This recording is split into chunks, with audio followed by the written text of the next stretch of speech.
আগত আপোনাৰ শ্ৰাৱণ মাহৰ যিটো আপোনাৰ শিৱ হেৰি হয় তাৰ কাৰণে মই গোটেই ডিব্ৰুগড়বাসী অসমবাসী ভাৰতবাসী চবত শুভকামনা দি আছোঁ আৰু এইটো পুৰণা চবতকৈ পুৰণা মন্দিৰ আছে 200 বছৰ পুৰণা মন্দিৰ ইয়াত যে শিৱলিংগ আছে ব্ৰহ্মপুত্ৰত বহি কিনি আহিছিলে এইটো এটা মান্যতা আছে কি ইয়াত যিজন মানুহ মানে মনৰ পৰা কিবা মন লৈ আহিব এইটো ইয়াত পাব বুলি তাত আছে আৰু এতিয়া পুৰণা মন্দিৰ ইয়াত যে আছে পুৰণা মন্দিৰ ইয়াত ৰাম লক্ষ্মণ সীতা মূৰ্তিৰ যে মূৰ্তি যে আছে এইটো মূৰ্তিটো অকণমান মানে পুৰণা হৈছে অকণমান কিবা হৈছে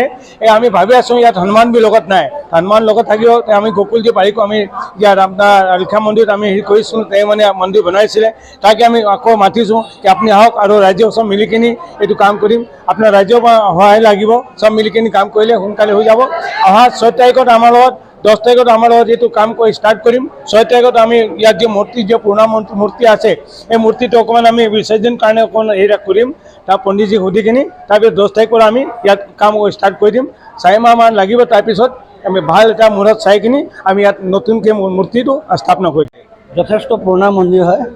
ৰাম মন্দিৰ 200 বছৰ পুৰণা এতিয়া গতিকে আমাৰ এখন মানে ইয়াক আৰু সৌন্দৰ্য কৰিবৰ কাৰণে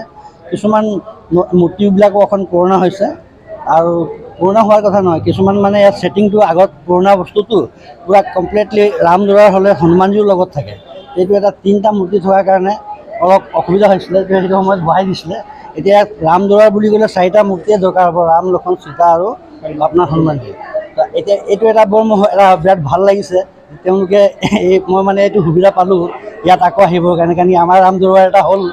আলহীয়া গণেশ মন্দিৰত এতিয়া আকৌ ৰামে আকৌ মানে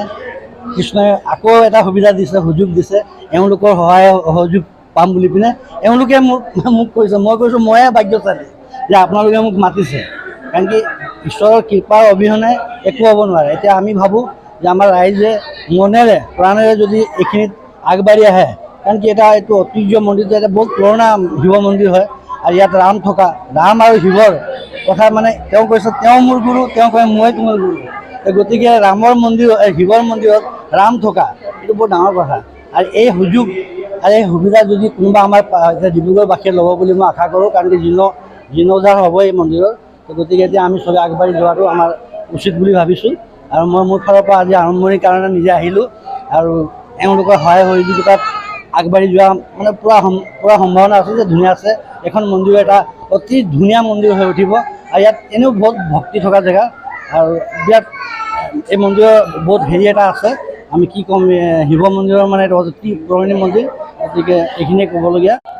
আমাৰ শিৱ মন্দিৰ প্ৰত্যেক সোমবাৰ শ্ৰাৱণ মাস সোমবাৰ উৎসৱ ইয়াত ঝালুপাৰা এটা দোকান এটা আছে